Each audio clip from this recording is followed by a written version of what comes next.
حضرت حذیفہ بن یمن سفر کر رہے تھے۔ کفار جنگ بدر کے لیے مکہ سے نکلے۔ کفار نے راستے میں حضرت حذیفہ کو گرفتار کر لیا۔ آپ سے پوچھا گیا آپ کہاں جا رہے ہیں؟ حضرت حذیفہ نے عرض کیا مدینہ۔ کفار نے ان سے کہا آپ اگر وعدہ کرو آپ جنگ میں شریک نہیں ہوں گے تو ہم آپ کو چھوڑ دیتے۔ حضرت حذیفہ نے وعدہ کر لیا۔ یہ اس کے بعد سیدھے مسلمانوں کے لشکر میں پہنچ گئے۔ مسلمانوں کو اس وقت مجاہدین کی ضرورت بھی تھی، جانوروں کی بھی اور ہتھیاروں کی بھی، لیکن جب حضرت حذیفہ کے وعدے کے بارے میں علم ہوا تو مدینہ بھجوا دیا اور فرمایا ہم کافروں سے معاہدے پورے کرتے ہیں اور ان کے مقابلے میں صرف اللہ تعالیٰ سے مدد چاہتے۔ نجران کے عیسائیوں کا 14 رکنی وفد مدینہ منورہ آیا رسول اللہ صلی اللہ علیہ وآلہ وسلم کے پاس۔ عیسائیوں پادریوں کو نہ صرف ان کے روایتی لباس میں قبول فرمایا بلکہ انہیں مسجد نبوی میں بھی ٹھہرایا اور انہیں ان کے عقیدے کے مطابق عبادت کرنے کی اجازت بھی دی۔ یہ عیسائی وفد جتنا عرصہ مدینہ میں رہا یہ مسجد نبوی میں مقیم رہا اور مشرق کی طرف منہ کر کے عبادت کرتا۔ ایک مسلمان نے کسی اہل کتاب کو قتل کر دیا۔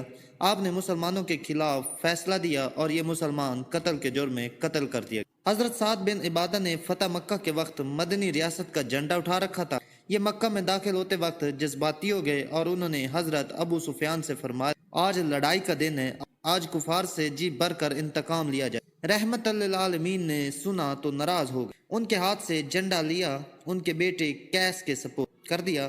مدینہ میں تھے تو مکہ میں کات پڑ گیا، مدینہ سے رقم جمع کی، خوراک اور کپڑے اکٹھے کیے اور یہ سامان مکہ بھجوا دیا اور ساتھ ہی اپنے اتحادی قبائل کو ہدایت کی مکہ کے لوگوں پر برا وقت ہے، آپ لوگ ان سے تجارت ختم نہ کریں۔ مدینہ کے یہودی اکثر مسلمانوں سے یہ بحث چھیڑ دیتے تھے۔ نبی کریم صلی اللہ علیہ وآلہ وسلم نے فرمایا نہیں، آج لڑائی نہیں، رحمت ہے اور معاف کرنے کا دن ہے، فضیلت میں بلند ہے۔ یا حضرت موسیٰ یہ معاملہ جب بھی دربار رسالت میں پیش ہوتا حضور اکرم صلی اللہ علیہ وآلہ وسلم نے فرمایا نہیں، آج لڑائی نہیں، رحمت اور معاف کرنے کا دن ہے، فضیلت میں بلند ہیں۔ یا حضرت موسیٰ یہ معاملہ جب بھی دربار رسالت میں پیش ہوتا رسول اللہ صلی اللہ علیہ وآلہ وسلم مسلمانوں سے فرماتے آپ لوگ اس بحث سے پرہیز کیا کریں۔ تماشا بن اسحال نے رسول اللہ کو قتل کرنے کا اعلان کر رکھا تھا، یہ گرفتار ہو گیا، اسلام قبول کرنے کی دعوت دی، اس نے انکار کر دیا۔ یہ 3 دن قید میں رہا، اسے 3 دن دعوت دی جاتی رہی، یہ مذہب بدلنے پر تیار نہ ہوا تو اسے چھوڑ دیا گیا۔ اس نے راستے میں غسل کیا، نیا لباس پہنا، واپس آیا اور دست مبارک پر بیعت کر دی۔ ابو العاص بن ربی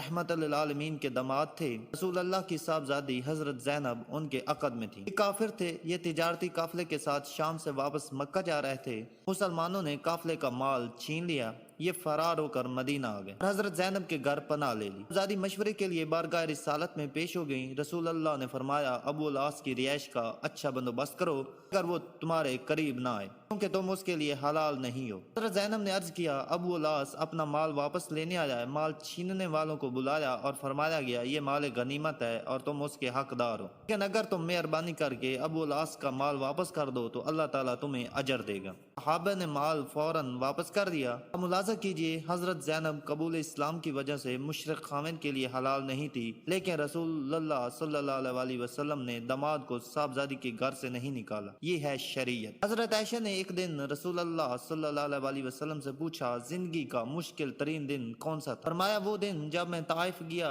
اور عبیدیہ لیل نے شہر کے بچے جمع کر کے مجھ پر پتھر برسائے، میں اس دن کی سختی نہیں بھول سکتا۔ عبیدیہ لیل طائف کا سردار تھا، اس نے رسول اللہ صلی اللہ علیہ وآلہ وسلم پر اتنا ظلم کیا تھا کہ اللہ تعالیٰ کی رحمت بھی جلال میں آ گئی۔ حضرت جبرائیل امین تشریف لائے اور عرض کیا اگر اجازت دیں تو ہم اس پورے شہر کو 2 پہاڑوں کے درمیان میں دیں۔ یہ سیرت کا اس نوعیت کا وحد واقعہ تھا کہ جبرائیل امین نے گستاخی رسول پر کسی ہستی کو تباہ کرنے کی پیشکش کی اور عبیدیہ لیل اس ظلم کی وجہ تھا۔ عبیدیہ لیل ایک بار طائف کے لوگوں کا وفد لے کر مدینہ منورہ آیا۔ رسول اللہ صلی اللہ علیہ وآلہ وسلم نے مسجد نبوی میں اس کا خیمہ لگایا اور عبیدیہ لیل جتنے دن مدینہ میں رہا صلی اللہ علیہ وآلہ وسلم ہر روز نماز عشاء کے بعد اس کے پاس جاتے، اس کا حال احوال پوچھتے، اس کے ساتھ گفتگو کرتے، اس کی دل جوئی کرتے۔ عبید اللہ بن ابی منافق اعظم تھا، یہ فوت ہوا تو اس کی تدفین کے لیے اپنا کرتا مبارک بھی دی، اس کی نماز جنازہ بھی پڑھائی اور یہ بھی فرمایا میری 70 دعاؤں سے اگر اس کی مغفرت ہو سکتی تو میں 70 مرتبہ سے زیادہ بار اس کے لیے دعا کرتا۔ یہ ہے شریعت۔ مدینہ کی حدود میں آپ کی حیات میں 9 مسجد میں تعمیر ہوئی۔ آپ نے فرمایا تم اگر کہیں مسجد دیکھو یا اذان کی آواز سنو تو وہاں کسی شخص کو قتل نہ کرو، یہ ہے شریعت۔ ایک صحابی نے عرض کیا یا رسول اللہ مجھے کوئی نصیحت فرمائیں۔ جواب دیا غصہ نہ کرو۔ وہ بار بار پوچھتا رہا، آپ ہر بار جواب دیتے غصہ نہ کرو، یہ ہے شریعت۔ اور اللہ تعالیٰ نے ایک جگہ رسول اللہ صلی اللہ علیہ وآلہ وسلم کے بارے میں فرمایا پیغمبر اللہ کی بڑی رحمتیں آپ لوگوں کے لیے بڑے نرم مزاج واقع ہوئے، آپ تاند خو اور سنگ دل ہوتے تو یہ سب آپ کے گرد و پیش سے چھٹ جائے، اور یہ ہے شریعت۔ لیکن ہم لوگ نہ جانے کون سی شریعت تلاش کر رہے ہیں، ہم کس شریعت کا مطالبہ کر رہے ہیں، کیا کوئی صاحب علم میری رہنمائی کر سکتا ہے؟